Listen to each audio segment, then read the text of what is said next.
अखंड ज्योत देवते तुझ्या निरांजनातली, अपार भाव भक्तीने तुझीच मूर्त पूजिली. त्रिशूल खड्ग घेऊनी विनाशण्या असुर ये,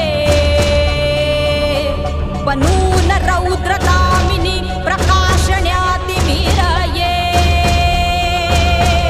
प्रतीक नारी शक्तीचे वैष्णवी महेश्वरी, तुझाच अंश राहू दे सदैव माझ्या अंतरी.